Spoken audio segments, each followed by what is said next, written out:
Relación vectorial entre voltaje y corriente en cargas RLC. Bueno, en corriente alterna existen tres tipos de cargas que cargas pasivas se denominan, que pueden ser conectadas a una fuente de corriente alterna. Estas cargas son, bueno, cargas resistivas, que esas ya en corriente directa se vieron. Toda la parte de ley de Ohm se ve únicamente con resistencias. Y cargas capacitivas e inductivas, es decir, una resistencia, un capacitor y un inductor. Entonces vamos a definir qué es cada una, porque cuando cada tipo de carga se conecta a una fuente de corriente alterna, el comportamiento del voltaje y la corriente en esa carga es diferente. Entonces es importante, primero que nada, definir qué es cada carga y luego analizar cómo se comporta el voltaje y la corriente. Bueno, la resistencia, como ya sabemos, es un elemento pasivo que se opone al flujo de corriente en un conductor. Se mide en ohms, viene ahí su unidad de medida, y el símbolo, pues es el símbolo de la resistencia. ¿Okay? El capacitor, bueno, el capacitor es un elemento capaz de almacenar cargas. No podemos decir que almacena corriente ni almacena voltaje, ¿no? Almacena cargas, almacena electrones. Una vez que se conecte el capacitor a algo, bueno, esos electrones fluirán y entonces habrá una corriente y se creará una diferencia de potencial. Pero bueno, por lo pronto es un elemento capaz de almacenar cargas. Su unidad de medida es el faradio y el símbolo, bueno, pues es el símbolo que se muestra ahí. Y el inductor físicamente es un cable enrollado, es una bobina. Y es un elemento capaz de crear un campo magnético cuando una corriente fluye a través de él. Su unidad de medida es el henrio y el símbolo, bueno, pues es una bobina. Entonces, cada una de estas cargas presenta un comportamiento con el voltaje y la corriente. Ahora bien, tanto el capacitor como el capacitor y el inductor en sí como tal es el tipo de carga. La capacitancia y la inductancia es la propiedad que tiene cada una de ellas, es decir, la capacitancia es la propiedad que tiene un capacitor de almacenar cargas y la inductancia es la propiedad que tiene un inductor de crear un campo magnético. ¿Okay? Bueno, vamos a analizar primeramente una resistencia. Imaginemos que tenemos un circuito resistivo. A circuito resistivo se le conoce aquel que únicamente tiene una resistencia conectada a la fuente. Entonces tengo una fuente de corriente alterna y tengo conectado una resistencia. Entonces aquí lo que podemos observar es que, bueno, se va a generar una corriente aquí. Entonces yo tengo un voltaje y tengo una corriente que se va a generar aquí. Ok. Si yo pudiera graficar tanto la señal de voltaje como la de corriente que se genera aquí, bueno, veríamos lo siguiente. El voltaje pues sería una señal senoidal que inicia en cero, podemos iniciar en cero.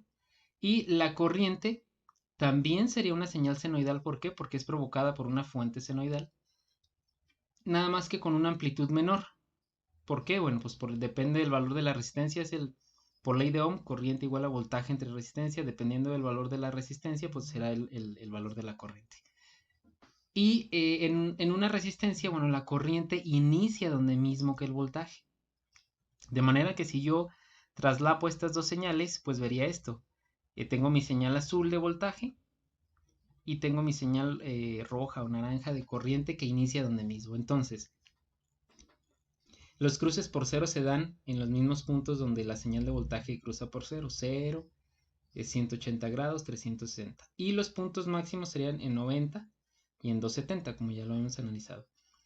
A esto se le conoce como que el voltaje y la corriente en un circuito resistivo se encuentran en fase. Es decir, que donde inicia uno, inicia el otro. Donde inicia el voltaje, inicia la corriente. Si yo expresara esto por medio de fasores, se vería de la siguiente manera. Antes que nada, bueno, recordar que un fasor es la representación gráfica de una fuerza eléctrica. Es decir, tanto voltaje como corriente son vectores de fuerza eléctrica. Se representan a través de un vector. Nada más que aquí en electricidad, en lugar de llamarles vectores, les llamamos fasores. Entonces, yo tendría un fasor de voltaje que sería esta flecha azul. Si se fijan, si yo la pongo sobre un plano cartesiano, pues está en 0 grados. ¿Por qué? Porque inicia en 0 grados. Y el tamaño de esta flecha, la magnitud de la flecha, pues será la magnitud que tenga esta señal. Si la consideramos como una señal monofásica, pues serían 127 RMS, es decir, que esta flecha mediría 127 volts. Y la corriente es otro vector de menor tamaño, porque no es la misma amplitud del voltaje, que inicia también en cero. Entonces, se fijan, la flecha roja también inicia en cero, pero no mide lo mismo que el voltaje, mide un poco menos. Entonces, insisto, estos valores dependerán de los valores que tenga la resistencia y la fuente de voltaje. Pero bueno, de aquí lo importante es, bueno, que en un circuito resistivo la corriente y el voltaje van en fase, es decir, que inician en cero o inician donde mismo que inicia el voltaje, y su representación por medio de fasores pues serían estas dos flechas que están ahí. Ok.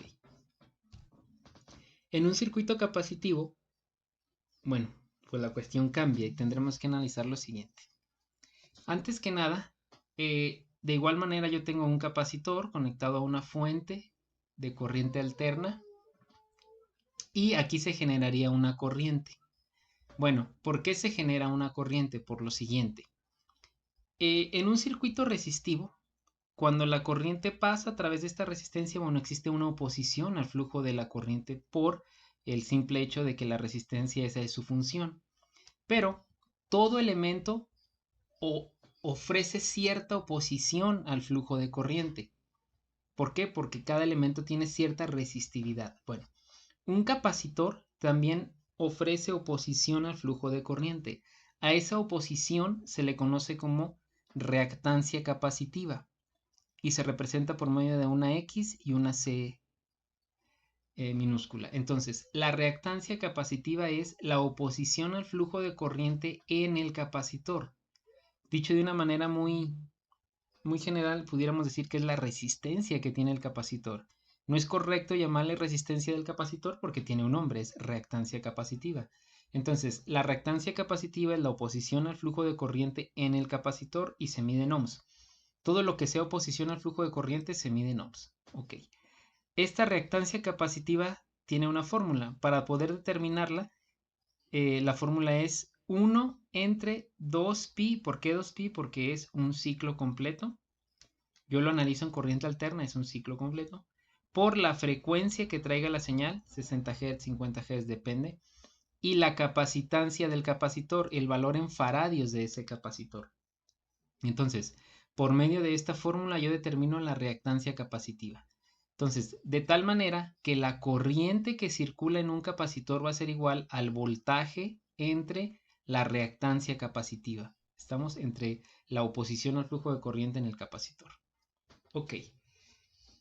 ¿De qué manera se comporta la corriente? Bueno, en un capacitor la corriente se adelanta 90 grados respecto al voltaje. Es decir, yo aquí tengo la señal de voltaje, inicia en cero, ¿sí? Y como la corriente se adelanta 90 grados, mientras apenas va a iniciar en cero, la corriente ya está en 90 grados máximo positivo.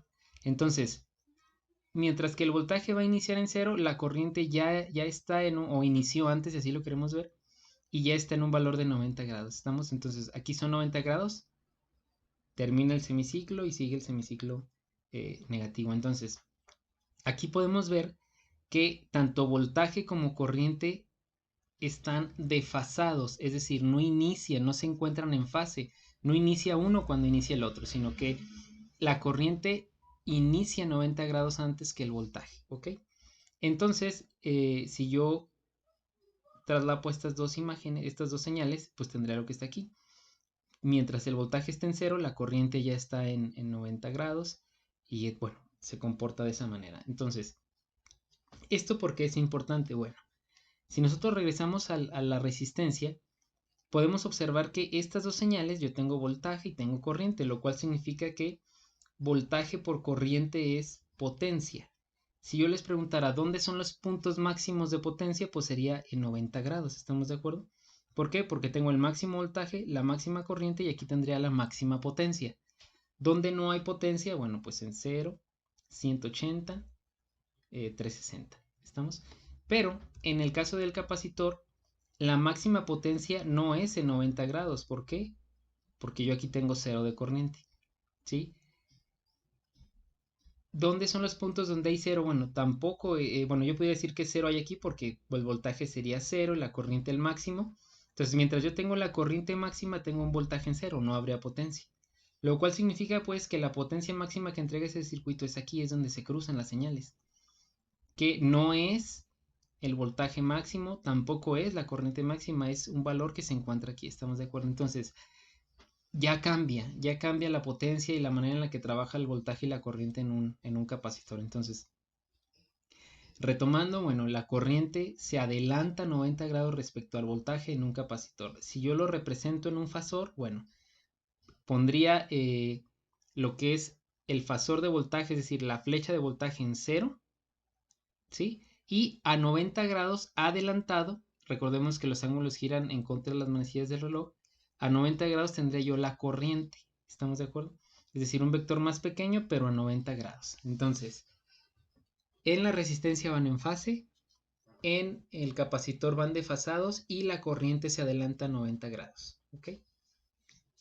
Bueno, en un circuito inductivo, bueno, en un circuito inductivo de igual manera tengo una bobina conectada a una fuente de corriente alterna y de igual manera que en el capacitor aquí hay una oposición a que fluya la corriente. La oposición al flujo de corriente en una bobina se llama reactancia inductiva y es una X y una L. Entonces, de igual manera se miden ohms. Entonces yo tengo que hay en una resistencia, bueno, pues hay resistencia, en un capacitor hay una reactancia capacitiva, que es la oposición a que fluya la corriente en el capacitor, y en una bobina hay una reactancia inductiva, la oposición a que fluya la corriente dentro de la inductancia. Entonces se mide de igual manera en ohms. Y la manera de calcularlo es 2pi por el ciclo de un ciclo completo, F que es la frecuencia, 50, 60 Hz, lo que yo tenga, y L que es el valor de la inductancia en henrios. Como ya habíamos dicho, la bobina se mide en henrios, la inductancia se mide en henrios. Entonces, esa L es el valor de la inductancia. Y en una bobina, la corriente se atrasa 90 grados. Es decir, va desfasada de igual manera, pero se atrasa 90 grados. ¿Qué quiere decir? Que mientras el voltaje inicia aquí, la corriente inicia hasta 90 grados después que inició el voltaje. Es decir, aquí se encuentra trazada la corriente. Visualmente yo pudiera decir, pues la señal está delante de esta, pero si lo analizamos bien, mientras el voltaje ya inició y lleva todo esto iniciado, caminando, la corriente apenas va a iniciar aquí. ¿Estamos de acuerdo? Entonces, esta señal está trazada respecto al voltaje. Si yo las traslapo, bueno, pues se verá de la siguiente manera. Y de igual forma, mientras yo aquí tengo el voltaje máximo, aquí no hay corriente, entonces no tendrá potencia. Y la potencia máxima sería donde se cruzan, ¿estamos de acuerdo? ¿De qué depende este cruce? Ah, bueno, pues del ángulo que hay aquí. En este caso son 90 grados, ¿estamos de acuerdo? Entonces, en una resistencia va en fase. En un capacitor, la corriente se adelanta respecto al voltaje. Y en una bobina, una inductancia, la corriente se atrasa respecto al voltaje. Si lo vemos como un fasor, bueno, tengo mi fasor de voltaje, mi flecha, mi línea en 0 grados y 90 grados atrasado, es decir, hacia abajo, la corriente con una magnitud más pequeña. Entonces, como vemos, el comportamiento del voltaje y la corriente en cada una de estas cargas es diferente. ¿Ok? Bueno, entonces resulta que en la vida real nosotros no tenemos circuitos, bueno, sí existen, pero en la mayoría de los casos no hay circuitos puramente resistivos o puramente inductivos o puramente capacitivos. Es decir, en un sistema eléctrico completo o en una máquina, inclusive, pues yo tengo que dentro de la máquina se encuentran las tres cargas. Hay resistencias y bobinas y capacitores en mayor o menor medida. Hay circuitos que podemos llamar RL. ¿Qué sería un circuito RL? Pues un circuito que tiene resistencias e inductancias. RC, resistencias y capacitancias. LC, inductancias y capacitancias. O inclusive circuitos RLC, circuitos que tienen los tres tipos de carga. Entonces la pregunta es, ¿cómo se va a comportar el voltaje y la corriente si yo tengo tanto bobinas como capacitancias como resistencias? Bueno, pues depende de qué exista mayor cantidad. Si hay mayor cantidad de cargas inductivas, pues el circuito estará en desfase, es decir, la corriente estará atrasada. Si existe mayor cantidad de capacitancias de capacitores, pues estará adelantada, etcétera. Entonces, en un sistema eléctrico como tal, si vemos un sistema completo, es decir, vamos a analizar el sistema eléctrico de la escuela, de una casa, de una empresa, pues todo el circuito completo, todo el sistema eléctrico completo es un circuito RL o RLC, depende de lo que tenga. Por ejemplo, los motores. Bueno, los motores están hechos de puras bobinas. Entonces pudiéramos considerar que un motor es una carga inductiva. ¿Sí? Si tengo muchos motores en una empresa, pues mi carga será inductiva y por lo tanto mi corriente estará atrasada. ¿Sí? Los cables en un sistema eléctrico de una casa, bueno, pues todo el cable como tal es un circuito resistivo, ¿estamos de acuerdo? Entonces, depende del tipo de sistema que yo encuentre, si es RLC o RL o LC, etcétera, ¿no? Entonces, lo que tenemos que hacer es, si yo quiero determinar la corriente que circula a través de un circuito que tiene bobinas, que tiene capacitancias y tiene resistencias, bueno, pues yo tendría que sumar las oposiciones al flujo de corriente en cada una. Es decir, yo tengo un circuito que tiene resistencias, bobinas y capacitores. Yo sé que esas resistencias, bobinas y capacitores ofrecen oposición al flujo de corriente, que dijimos que se llama resistencia, reactancia inductiva y reactancia capacitiva. Entonces yo tendría que sumar esas oposiciones. Es decir, a manera de ejemplo, supongamos que yo tengo un circuito que tiene una resistencia, una bobina y un capacitor. Y están conectados en serie. Pueden estar en paralelo, luego vamos a ver cómo se resuelve eso. Entonces yo tengo una fuente aquí de corriente alterna, y aquí dice 127 volts 60 Hz, es decir, es la clavija de su casa. Y está conectado a una máquina que no sé, imagínense que aquí esto es un cuadro cerrado, que es un CPU o es alguna máquina. Y el interior de la máquina tiene una resistencia, tiene una bobina y tiene un capacitor. La resistencia es de 1 kilo ohm, la bobina de 1 henrio, porque dijimos que se mide en henrios, y el capacitor es de 1 microfaradio. Ok. Va a circular una corriente por este circuito. Entonces, la corriente va a ser igual al voltaje entre la suma de las oposiciones. Entonces, la oposición en una resistencia se llama resistencia. La oposición al flujo de corriente en una inductancia, reactancia inductiva. Y la oposición al flujo de corriente en un capacitor, reactancia capacitiva. La suma de esas tres se llama impedancia. La impedancia es, pues, la oposición total al flujo de corriente en un circuito RLC. ¿Cómo se determina? Bueno, es una suma vectorial. ¿Por qué? Bueno, el vector impedancia es igual a la suma de la resistencia, del vector resistencia, más la reactancia inductiva más la reactancia capacitiva. Pero esta suma es vectorial. ¿Qué quiere decir esto? Bueno, más adelante vamos a ver a través de un triángulo de impedancias para que quede mucho más claro estas fórmulas que están aquí. Entonces, si yo quiero determinar la corriente total en este circuito, bueno, pues la fórmula sería voltaje es ley de Ohm entre impedancia. ¿Por qué no entre resistencia? Porque yo tengo, aparte de resistencias, tengo bobinas y tengo capacitores. Entonces, tengo que sumar la resistencia, la reactancia inductiva y la reactancia capacitiva. Aquí es muy importante entender que yo no voy a sumar L y C. No, no, no. Voy a sumar XL, que es la reactancia inductiva, que ya vimos cómo se calcula, y XC, que es 1 entre 2 pi FC. ¿Estamos? Entonces, yo sumo estas tres y esto se va a llamar impedancia. ¿Ok? Entonces, la corriente va a ser igual a voltaje entre impedancia. ¿Qué tengo que calcular yo? Primero la impedancia. ¿Cómo se calcula la impedancia? Bueno, con la suma vectorial. Ahorita vemos de dónde sale este triángulo. Vamos a ver. Estas fórmulas salen del siguiente desglose. Lo que vamos a hacer es, como es una suma vectorial, bueno, pues yo pondría el vector de resistencia, el vector reactancia capacitiva e inductiva. ¿Estamos de acuerdo? Entonces, ¿qué voy a hacer? Voy a dibujar los vectores de las reactancias y de la resistencia, cómo se comporta el voltaje y la corriente en ellos. Es decir, Dijimos que la corriente y el voltaje en una resistencia van en fase, es decir, no hay un desfase. Entonces pongo mi vector resistencia en 0 grados. Ahora bien, en una reactancia inductiva, la corriente se atrasa respecto al voltaje. Entonces voy a dibujar mi vector hacia abajo, XL. Y la reactancia capacitiva, dijimos que en un capacitor la corriente se adelanta respecto al voltaje. Entonces lo dibujo hacia arriba. Yo tendría pues es mi suma vectorial. Yo tendría que sumar esos tres vectores. Tengo un vector en 0 grados que se llama R, un vector en 90 grados positivo que se llama XE y un vector en 90 grados negativo que se llama XL.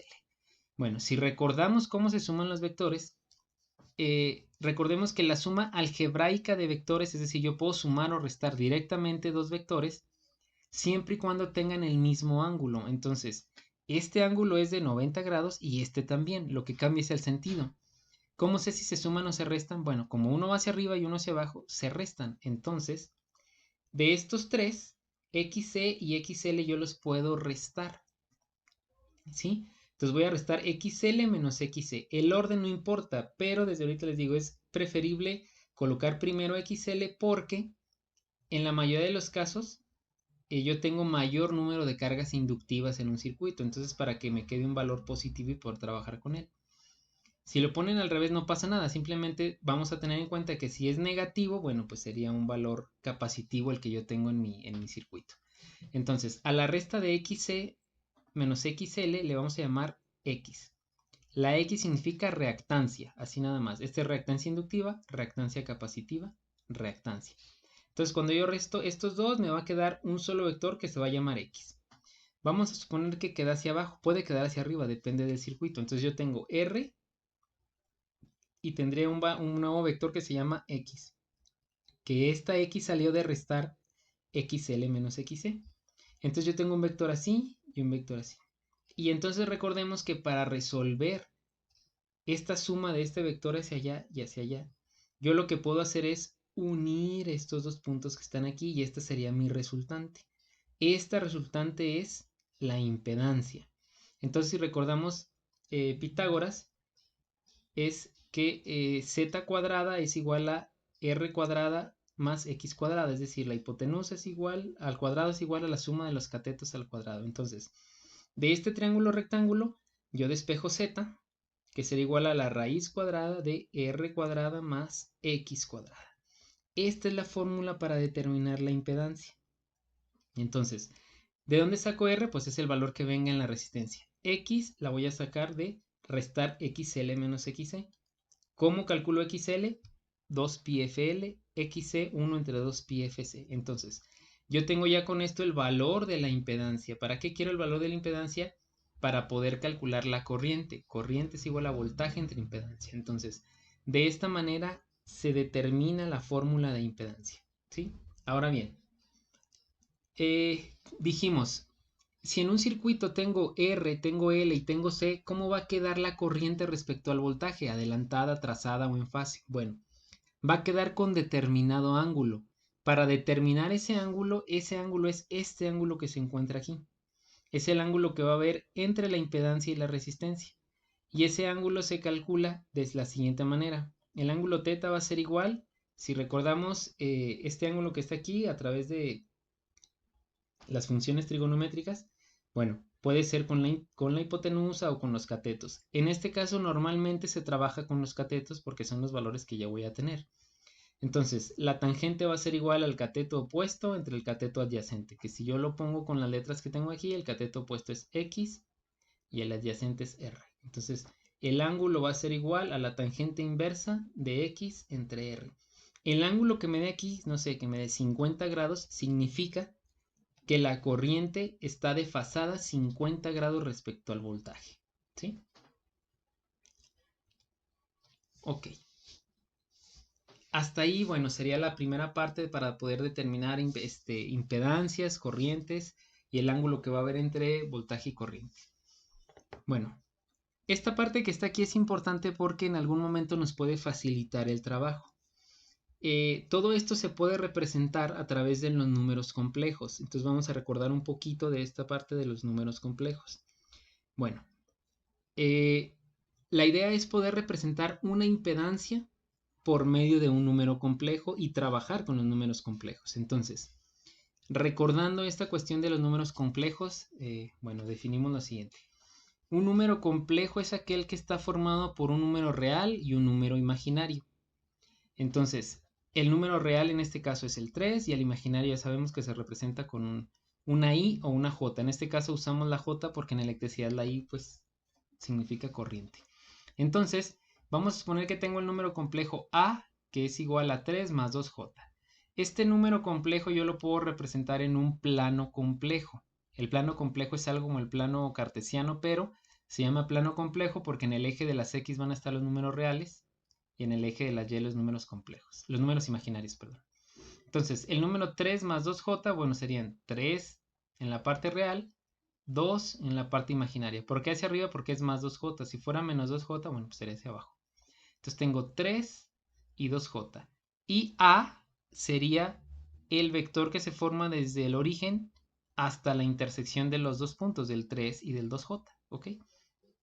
Bueno, esto que está aquí me lleva a poder representarlo de la siguiente manera. Si nosotros nos fijamos, bueno, aquí se forma un triángulo rectángulo, donde el cateto adyacente vale 3, que es de la parte real, y el imaginario vale 2, que es la parte imaginaria, el 2J, y la A pues sería el vector. Entonces, ¿cómo puedo determinar cuánto vale A? Ah, bueno, pues si yo tengo el valor del cateto adyacente y el opuesto, uso Pitágoras. A es igual a la raíz cuadrada de este al cuadrado más este al cuadrado, que me da 3.6. ¿Qué es el 3.6? Lo que mide de aquí a la intersección de los dos puntos de 3 y 2J. ¿Estamos de acuerdo?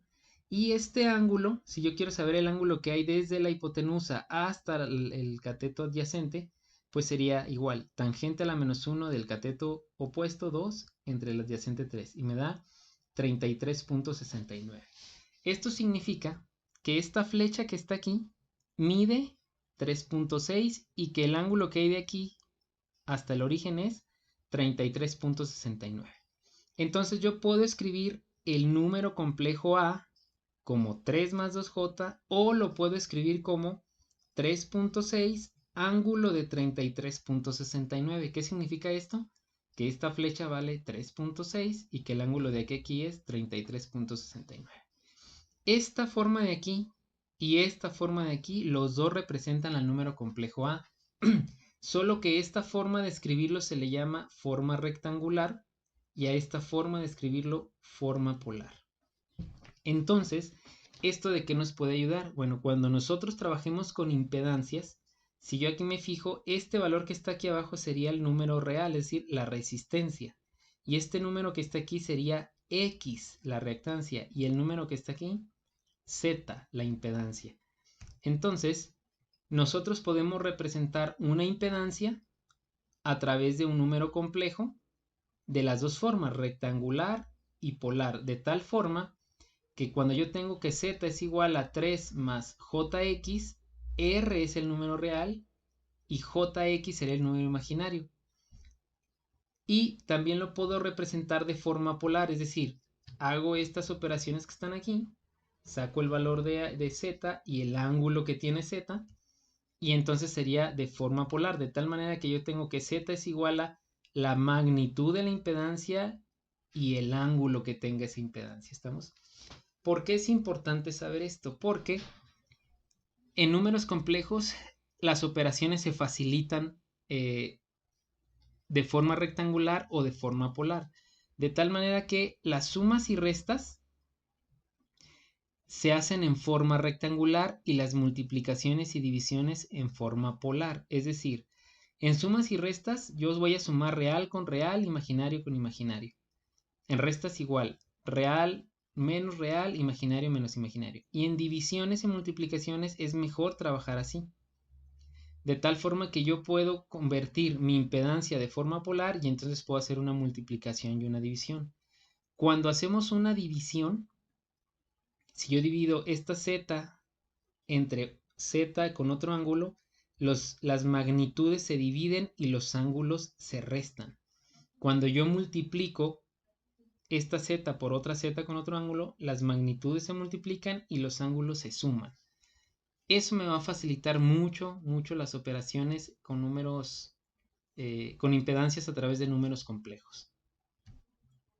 Ok, entonces vamos a ver un ejemplo ya con cifras para ver si queda claro. Dice ahí que se tienen 3 cargas pasivas, es decir, R, L o C, bobinas, capacitancias y resistencias, y están conectadas a una fuente de corriente alterna con los valores que tiene ahí. Y dice que calculemos la corriente que circula por aquí, las caídas de voltaje, es decir, el voltaje que se queda R, el voltaje que se queda L y el voltaje que se queda C para trabajar, la potencia, V por I, el factor de potencia, que ahorita vamos a ver qué es el factor de potencia, la frecuencia de resonancia, que también vamos a ver más adelante, y el diagrama de onda y el diagrama fasorial. Bueno, en esta primera parte vamos a analizar lo que es la corriente y posteriormente en el siguiente video vamos a ver lo que es los demás puntos. Bueno, yo tengo una fuente de 220 volts a 60 Hz, monofásico porque nada más es una sola fuente. Tengo una resistencia de 0.6 ohms, una bobina de 0.2 henrios y un capacitor de 100 microfaradios. Ok, entonces aquí tengo los datos nuevamente y me piden la corriente. Yo sé que corriente es igual a voltaje entre impedancia. El voltaje ya lo sé, es 220. Y la impedancia, bueno, pues ya tengo la fórmula que es raíz cuadrada de R cuadrada más X cuadrada. ¿De dónde saco? R ya sé que vale 0.6, pero X no la sé. Yo sé que X es XL menos XC. ¿Cómo saco XL? 2πfL y XC 1 entre 2πfC. Muy bien. Calculemos XL. 2pi por 60, que es la frecuencia que tiene la fuente, por 0.2, que es el valor que vale L, la inductancia. Hago la operación y me da 75.39 ohms, porque se mide en ohms. Ahora calculemos la reactancia capacitiva. 1 entre 2pi por 60, ahora bien, por 100 por 10 a la menos 6. ¿Por qué? Porque son microfaradios. Si fueran mili, pues sería a la menos 3. Si fuera nano, a la menos 9, etc. Entonces son micro por 10 a la menos 6. Hago la operación y me da 26.52 ohms. Ok, ¿qué sigue si ya tengo XL y XC? Calculo X, que es la resta de esos dos. 75.39 menos 26.52 me da 48.87. Ese sería el valor de la reactancia. Si se fijan, ya desde aquí yo puedo tener un dato. Esto es XL y esto es XC. Y resulta que me da 48.87 la resta. ¿Qué fue mayor? ¿La L o la C? Pues fue mayor la L. Me da aquí positivo. Si me diera negativo es porque XC es mayor. Entonces significa que el circuito tiene mayor cantidad de resistencia, de reactancia inductiva, perdón, de bobinas. ¿Por qué? Porque es mayor este. Si yo comparo este valor con el de la resistencia, bueno, me doy cuenta que tiene mucho mayor cantidad de bobinas el circuito que de capacitores que de resistencias. Por lo tanto, la corriente va a estar atrasada. ¿Por qué? Porque en una bobina atrasa y como vemos que tiene mayor cantidad de bobinas por este hecho que está aquí, yo puedo decir desde ahorita que la corriente va a estar atrasada respecto al voltaje. ¿Qué significa? Que el ángulo que yo calcule va a ser un ángulo de desfase entre corriente y voltaje, pero ese ángulo va a ser que la corriente se atrase, es decir, mientras el voltaje inicia en 0, la corriente va a iniciar después los grados que me salga en el cálculo. ¿Estamos de acuerdo? Muy bien. Ya con el valor de X, sustituyo en la fórmula que sería R 0.6 al cuadrado más 48.87 al cuadrado, la suma raíz cuadrada y me da 48.87. ¿Por qué? Porque este valor es muy pequeñito. Entonces ya calculo mi corriente. Divido voltaje entre la impedancia y me da 4.51 amperes. ¿Qué significa? Que la corriente que circula por este circuito son 4.51 amperes. Y como está en serie, pues esa corriente es la misma para cada uno de estos elementos. ¿Estamos de acuerdo? Entonces, Hasta este punto vamos a analizarlo. De ahí sigue la caída de voltaje, que si recordamos ley de Ohm, va a ser voltaje es igual a corriente por resistencia para la resistencia. Voltaje por reactancia inductiva para la bobina. Y voltaje es igual a corriente por reactancia capacitiva para el capacitor. Entonces, hasta este punto es la primera parte donde analizamos corrientes y voltajes y la manera de calcular la impedancia para poder determinar ese valor de corriente que circula a través del circuito.